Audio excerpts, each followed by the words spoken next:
Job 40. Amén. Además respondió Jehová a Job y dijo: ¿es sabiduría contender con el Omnipotente? El que disputa con Dios responda a esto. Amén. Glorifiquemos a Dios. Amén.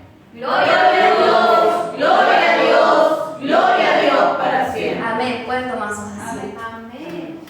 ¿Es sabiduría contender con el Omnipotente? Ayuda. ¿Cómo que estamos delante de la presencia de Dios? ¿Estamos contendiendo contra el Omnipotente, el Todopoderoso? Conocemos que Job era un hombre perfecto ante la presencia de Dios. Amén. Este hombre no tenía pecado, no había falta. Pero Satanás, el diablo, lo tocó y Dios le permitió todo aquello. Amén. En un día perdió todas sus ganancias, amén, porque él era un hombre rico que tenía autoridad, tenía hijos e hijas. Pero este hombre un día lo perdió todo, todo lo perdió. Y él se sentía de una forma que no iba a negar a nuestro Padre, que no le iba a negar por qué le había pasado todo aquello.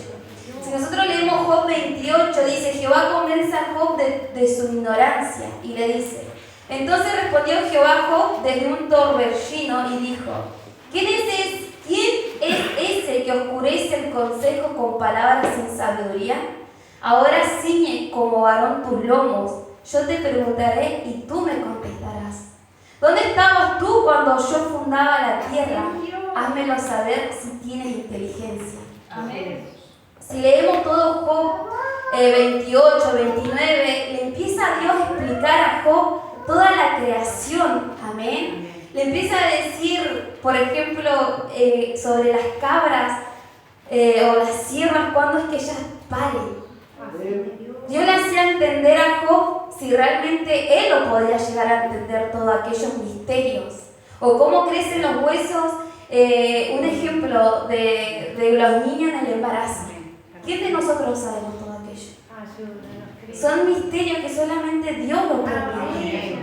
Amén. Son la creación de Dios que Él solamente lo puede hacer. Por eso llegamos a este capítulo 40 que dice: es sabiduría contender con el Omnipotente, el que disputa con Dios responda a esto. Entonces respondió Job a Jehová y dijo: he aquí que yo soy vil, ¿qué te responderé? Mi mano pongo sobre mi boca. Una vez hablé, mano responderé. Aún 2 veces, más no volveré a hablar. A lo que voy, hermanos, que muchas veces nos encontramos así. Amén. Altercando a la voluntad de Dios. Amén. Yendo en contra de lo que Dios quiere para nuestras vidas. Y ahí donde viene la angustia, el dolor, la tristeza, la carga. Y lo hablo como hijo de Dios, estando conocedores de la palabra de Dios. Muchas veces esas aflicciones y esas cargas es porque vamos en contra de la voluntad de Dios. ¿Y cómo es, no? Porque el corazón a Dios no lo podemos engañar. Cuando nosotros oramos y clamamos por la voluntad de Dios. Y cuando Dios muestra su voluntad, no se quiere. No se quiere. Y muchas veces, no, que es al tiempo de Dios, a la voluntad de Dios. Pero si ya hay un no en el corazón. O si no, todo al revés. Dios muestra la voluntad y ya hay un sí en el corazón. ¿Y lo podremos engañar nosotros a Dios? Que Dios tenga misericordia. ¿Por qué contenía contra el Omnipotente? Porque no había, es sabiduría, dice la palabra. Estamos siendo sabios y entendidos para ir en contra de la voluntad de Dios. Y todo aquello muchas veces, hermanos, lo perdemos por cobardía. Por no ser cobardes, por ser cobardes a la voluntad de Dios, a lo que Dios nos está pidiendo que hagamos. Porque Dios muestra su voluntad y lo revela. Pero muchas veces está la cobardía. Hoy, como decía la palabra de meditación, con palabras, o no solamente con palabras, sino con pensamientos negativos a nosotros mismos. ¿Tendré la valentía para aferrarme a los caminos de Dios? Y muchas veces la angustia y el dolor y la tristeza como hijos de Dios porque no le obedecemos. Porque Él lo muestra y lo revela, pero somos cobardes. Amén. Y no damos ese paso para afirmarlo, ese paso para hacer realmente la voluntad de Dios. Cuando Dios determina algo sobre nuestras vidas, hermano, y lo obedecemos, ¿no hay paz? Hoy había un testimonio que cuando empezó a obedecer la palabra sintió gozo y felicidad en los caminos de Dios. Amén. Pero muchas veces el Hijo de Dios se encuentra así, Amén. con carga y afligido, estando en los caminos de Dios por no hacer la voluntad de Él. Porque Dios lo declara, hermanos. Si nosotros prestamos atención, Dios todo el tiempo nos está mostrando su voluntad. Amén. Pero muchas veces el Hijo de Dios empieza a juzgar. Porque como Hijo de Dios empezamos a mirar y todo lo que nos acontece dentro y fuera de la iglesia es primeramente para nosotros. Es mi Dios. Pero muchas veces como Hijo de Dios empezamos a juzgar. No, pero ¿cómo no se va a dar cuenta de tal cosa? No, pero ¿cómo no hizo tal cosa? Amén. Y no prestamos atención en que Dios está obrando y mostrando para obrarlo primeramente a nosotros, para que eso no nos acontezca a nosotros. Y empezamos ahí a juzgar, a contender con el omnipotente. Estaba la palabra hace unos días de Jonás, que él había huido de la presencia de Dios. Amén. Y muchas veces, ¿cómo es que nosotros huimos de la presencia de Dios? Amén. No orando, no clamando a la presencia de Dios. Amén. No presentando esas áreas débiles. Dios muestra y revela qué tenemos que hacer. O Dios muestra y revela para qué. No, eso no lo quiero, eso no lo oro. Y hacemos como que no pasa nada. Seguimos obedeciendo a nuestra forma. Seguimos buscando a Dios a mi forma. Como muchas veces allá afuera escuchamos. No, yo creo en Dios. Yo lo busco a mi forma. Ayúdanos, Jesucristo. Y muchas veces dentro de la iglesia estamos igual. Amén. No, yo busco a Dios a mi forma. ¿Y saben que hay una sola forma? Amén. Obedecerla. Amén. Y como que nos huimos de la presencia de Dios y Jonás no quiso, hermano. Y a lo que voy que muchas veces nosotros no queremos. Y no queremos por cobardes. Amén. Porque no nos animamos, porque no somos valientes. Porque está ese temor que realmente seré capaz de hacer lo que Dios está determinando en mi vida, lo que Él quiere. Si Dios es omnipotente de todo, hermano. Amén. Si Dios está en el asunto, si Dios nos está llamando, si Dios está en el propósito, ¿cómo que no vamos a poder? Así es mi Dios. Pero hay falta de fe y confianza, Amén. porque nos amedrentamos con lo que vemos en el mundo. Amén. Porque el mundo muchas veces es el que pone esa intimidad, el que no voy a ser capaz. Una lucha es el mundo y otra nosotros mismos. Amén. El propio pensamiento. No, prefiero hacer esto. Y ahí es donde nos encontramos en una cueva como Elías. ¿Qué haces, Elías, en esa cueva? Amén. No, porque quiero obedecer la palabra a mi forma. Quiero estar ahí, en una cueva. Y Dios quiere que sigamos hacia adelante. Y muchas veces le oramos a Dios por la bendición. Amén. Queremos eso, que Dios nos responda. Pero nosotros tampoco damos ese paso de valentía en nuestras vidas. Y nos encontramos contendiendo contra nuestro Padre. Así es mi Dios. No pidiéndole su ayuda. ¿Y qué es contender, hermanos? Es altercar, es irse en contra de la voluntad de nuestro Padre, es resistir. Amén. Y realmente nos sentamos, hermanos, y meditamos en eso que estamos resistiendo ante un Dios creador de los cielos y la tierra, que ya nos pueda estar ayudando. Amén. Vamos a ir a segunda de Timoteo, un versículo que se dio a conocer en la radio, que el pastor lo mencionaba. Segunda de Timoteo 1.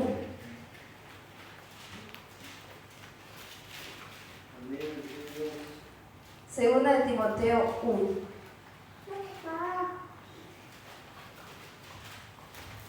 Y le damos la lectura en el nombre del Señor Jesucristo. Vamos del 3 hasta el 7 para entender. Doy gracias a Dios, al cual sirvo desde mis mayores con limpia conciencia, de que sin cesar me acuerdo de ti en mis oraciones noche y día.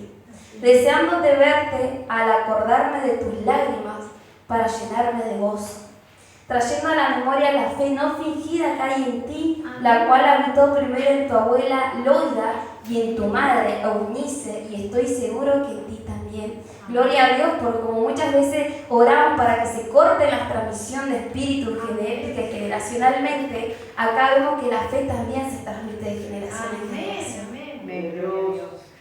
Por lo cual te aconsejo que avives el fuego del don de Dios que está en ti por la imposición de mis manos. Porque no nos ha dado Dios espíritu de cobardía, sino de poder, de amor y dominio propio.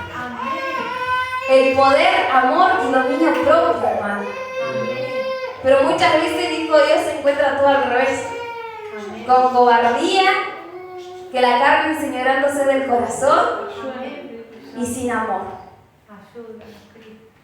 Que Dios tenga misericordia y nos pueda estar ayudando. Amén. Ese poder que el Señor Jesucristo nos da para batallar todas las cosas, ese poder para batallar y crucificar nuestras malas actitudes, nuestros malos pensamientos, nuestras malas obras. Ese poder nos da Dios y nos ayuda.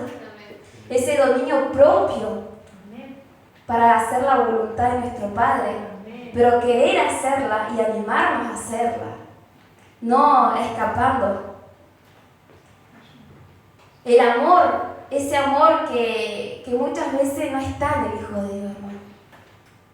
¿Pero por qué no está? Porque hay una falta de perdón, como se predicaba. Primeramente, perdonar a quien nos han lastimado, de la niñez, la juventud, la adolescencia, cuando somos grandes, somos lastimados. Es todo un proceso de temor. Lo único que sana el perdón, hermano, es el amor. ¿Y qué nos concede el amor? Nuestro Padre. Amamos porque Él nos amó primero. Y muchas veces como hijos de Dios tenemos que estar orando y clamando por el amor. Porque muchas veces la falta de perdón está a uno mismo. A uno mismo por haber lastimado a la persona que amamos. Y ahí está la culpa. La culpa que entorpece la bendición de Dios. Porque todavía no nos perdonamos nosotros mismos sinceramente por haber dicho algo o hecho algo a la persona que amamos. Y todavía está ese remordimiento de nosotros, dentro de nosotros.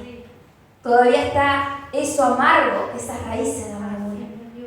Muchas veces está esa falta de perdón a nosotros mismos por las propias desobediencias, por las propias rebeliones.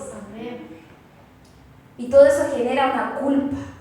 Eso genera ansiedad, eso genera nervios, eso genera que desobedecemos la palabra de Dios y por eso viene la angustia, el dolor y la tristeza. La palabra de Dios decía de Jonás que antes del enojo, porque se enojó mucho Jonás, se había estado afligido, había entrado una tristeza. Y meditaba en esta palabra, ¿qué es lo que hay antes de la tristeza? La desobediencia. Y fue lo que Jonás hizo. Levántate, ve y habla palabra a Nínive. Él se levantó y se fue. Fue todo lo contrario. Y muchas veces estamos así, dudando, tuteando para las cosas de Dios. Por no confiar, por no tener la fe en que Él nos va a ayudar. Que Dios nos pueda estar guiando, hermano. ¿Amén? Y vamos a estar leyendo Primera de Reyes 19:9, que le hablaba de Elías. Primera de Reyes 19:9. Porque es que Elías se encontraba en una cueva, hermano. Y allí se metió en una cueva donde pasó la noche y vino a él palabra de Jehová, el cual le dijo, ¿qué haces aquí, Elías? Pero antes de eso vamos a leer el versículo 4 para poder entender por qué Elías se había metido en una cueva.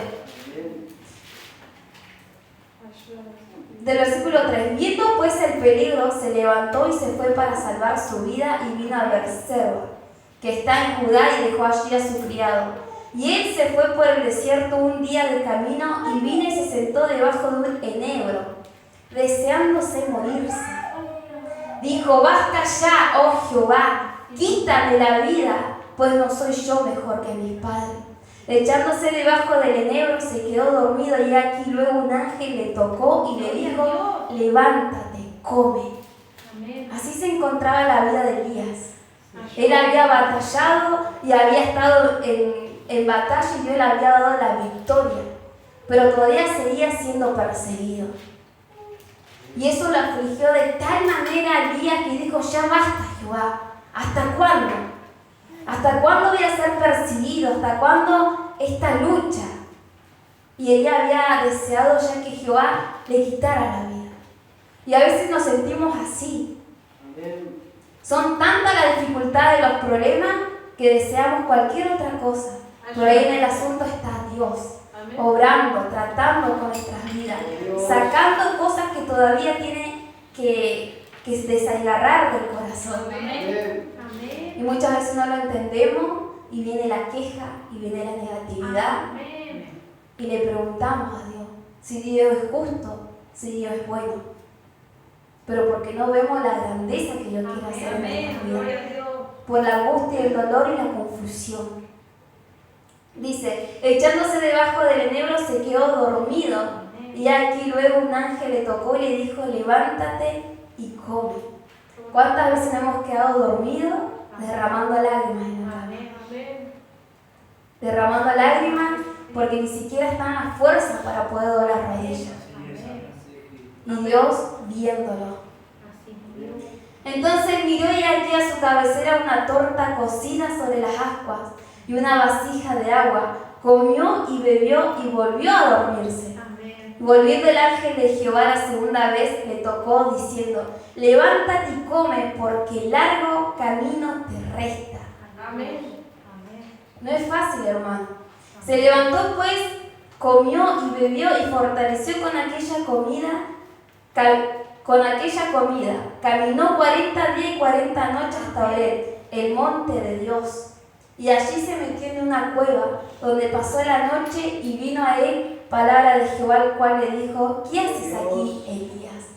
Dios le había dado la victoria nuevamente, Dios le había fortalecido, Dios le había dado de comer, de beber, para que siguiera. Pasaron 40 días y Elías nuevamente en esa situación de aflicción, de dolor, porque la cueva representa, hermano, estar en un lugar quieto, esconderse, en un lugar sin movimiento. Una cueva es oscura, apartado, aislado. Y muchas veces nos encontramos así en nuestro corazón y en nuestra mente, aislados, queriendo estar solos. Pero a Dios le decía: ¿qué hacía ahí, Elías? Quería Dios que saliera, porque él era un profeta y tenía un propósito. Pero todo tiene que ver, hermano, cómo que Dios tiene que obrar sobre nuestras vidas. Porque solamente altercamos, hermano. Porque desobedecemos. Desobedecemos lo que Dios nos manda. En cosas pequeñas, en cosas chicas. Y muchas veces se toma el menos y ahí está. La angustia, el dolor, la tristeza. Muchas veces desestimamos nuestra vida espiritual. Pero todo tiene un significado, hermano. Todo tiene un significado espiritual. Nuestras palabras, nuestros gestos, y después no entendemos. Y después vienen las preguntas a Dios. Y en simples palabras Dios nos dice: aférrese a mí. Escudriña en la palabra. Falta de sabiduría, pídala a Dios. Y es tan sencillo, hermano, como hijos de Dios, es orar, escudriñar, obedecer, ayunar. ¿Y cuántas veces le esquivamos a la oración? ¿Cuántas veces le esquivamos al ayuno? ¿Cuántas veces esquivamos a escudriñar la palabra de Dios? Porque si en el día, hermano, fuéramos parejos, fuéramos ordenados en nuestro corazón y en nuestra mente, de decir realmente: Padre, voy a orar. Pero orar sinceramente, orar en querer hacer tu voluntad. Porque oramos, como decía durante la predicación, Dios muestra y no queremos. ¿Y cómo vamos a avanzar espiritualmente? ¿Cómo vamos a avanzar como iglesia, como hermanos en Cristo, si lo que Dios está pidiendo no lo queremos hacer? se haga la voluntad de Dios en algún momento, al tiempo de Dios. Y muchas veces respondemos hasta con un chiste, hermano. Y Dios lo está viendo. Y Dios lo está escuchando. Y el enemigo también. Y es donde el Hijo de Dios se vuelve en un círculo vicioso, en un círculo sin avance. Y ayer la palabra hablaba antes que la lámpara se apague. Es difícil obedecer su palabra, hermano. Pero a veces estamos tan afanados y turbados con esta vida terrenal, que la economía, que los quehaceres, que ser responsable, y no buscamos la ayuda de Dios. No siquiera nos damos el tiempo de ayunar, hermano. Sabiendo que Dios, todo lo que estamos haciendo, si estamos comprando, si estamos con responsabilidades, porque Dios lo permite. Y queremos ir con nuestras propias fuerzas. Hoy simplemente Dios nos dice que ya basta. Basta de altercar. Basta de callar. Basta de desobedecer. Porque muchas veces así estamos altercando. Porque no se quiere en el corazón. Porque hay un no gigante. Porque uno se endurece el corazón y es un no y un no. O si estamos buscando la voluntad de Dios, Dios dice que no, el Hijo de Dios dice que sí. De ahí está. Todo el tiempo, hermano. Y realmente no son tiempos para andar jugando con Dios. Contra el omnipotente. Ya es tiempo de estar obedeciendo. Y obedeciendo a las cosas más chiquitas. Y es prestar atención a nosotros mismos, hermano. Jonás huyó de la presencia de Dios porque tenía que entregar un mensaje. Pero nosotros, ¿en qué área estamos huyendo? Y no lo estamos presentando en oración a Dios. Porque hay áreas débiles, hermano. Hay áreas que no queremos dar ese paso por la cobardía y no lo estamos orando. No estamos orando qué es lo que nos da miedo. No estamos orando qué nos da temor. Y no se lo estamos presentando a Dios. Para que Él nos pueda estar ayudando. Que Él tenga misericordia, hermanos. Amén. Una vez más, porque nos habló con amor, con misericordia. Porque el pecado se corrige con amor y misericordia, con la palabra. Que hoy Dios nos pueda estar ayudando para ya no encontrarnos como Job, contendiendo, altercando, sino poder buscar de su presencia con un corazón sincero, de poder escudriñar su palabra y que no sea una carga, que no sea una pesadez, porque muchas veces terminamos a las corridas porque hoy no escudriñar la palabra. ¿Y cómo vamos a estar, hermano, realmente limpiando y escudriñando lo profundo de nuestro corazón si no se lo estamos confesando? Si no le estamos pidiendo la ayuda a Dios. Y si predicamos que el Señor Jesucristo viene pronto, ¿cómo estamos hoy como iglesia, como hermano? Mi persona, ¿cómo estoy? Que Dios nos pueda estar ayudando para ponernos a cuenta con Dios, para orar esas debilidades, esas faltas. Sabemos que Él es el omnipotente, el creador de los cielos, la tierra, de todo. Y en la cruz del Calvario venció a la muerte. Venció al enemigo. Pero muchas veces este corazón se aflige, hermano. Este corazón se estremece por lo que vemos, por lo que escuchamos, por lo que acontecemos. Pero la palabra de Dios dice que somos imagen y semejanza de Él. Y que debemos orar y clamar por nuestros sentimientos y emociones para que Él nos esté sanando, para que Él nos fortalezca, para que Él nos levante. Porque no es en vano orar a su presencia, hermano. Porque si hay dificultad, si hay dolor, si hay tristeza, si hay algo difícil que usted o mi vida estemos pasando, es orar. Es doblar rodillas y ahí está Dios para perdonarnos, para levantarnos, para sanarnos. Pero creer que Dios hace eso, hermano. Pero primeramente en nuestro corazón. En el corazón sentir ese gozo, esa paz, el amor de Cristo. Tal vez el problema va a seguir estando, la situación. Pero cuando tenemos esa fortaleza de Cristo, esa fortaleza del Espíritu Santo, amén, seguimos hacia adelante. Seguimos predicando, seguimos buscando. Pero es que esta vez sea la obediencia. Que esta vez ya no desobedezcamos su voluntad, que no esquivamos a Dios. Porque después nos quejamos, hermano. Nos quejamos que Dios no nos habla, que Dios esto, que Dios el otro. Pero si cuando Dios nos habló con simple cosa, lo desechamos. Los desechamos, Dios, hermano. Y después le pedimos misericordia. Después le pedimos que nos ayude. Pero si Él quiere ahí extender su mano y nosotros negando. Hasta acá va a ser su palabra de predicación, hermano. Es algo sencillo. Que Dios nos libre, que Dios saque la cobardía de nuestros corazones y ser valiente, porque sí se puede. Amén. Sí se puede en el nombre del Señor Jesucristo. Todos tuvimos preguntas, todos tuvimos dificultades, pero es creer y tener confianza. Que no hay nada mejor, hermano, que seguir a Cristo. Para dar ese paso estando del mundo y convertirnos a Cristo, ¿qué perdemos, hermano? ¿Alguno de nosotros perdimos algo bueno por dejar el mundo? ¿Cuántos de nosotros llegamos con pensamientos de suicidio, con pensamientos de depresión? ¿Y el mundo lo pudo quitar? El Señor Jesucristo. Pero hoy, estando como hijos de Dios, que no nos encontremos de esa misma forma, sino que podamos hacer su voluntad para buscar y seguir teniendo esa plenitud de ese fruto del Espíritu Santo. Amén. Que Dios bendiga al pastor que pueda estar pasando por aquí y que Dios nos siga ayudando para sacar todo juzgamiento, toda cobardía, hermano, y toda desobediencia que pueda haber en nuestro corazón. Amén.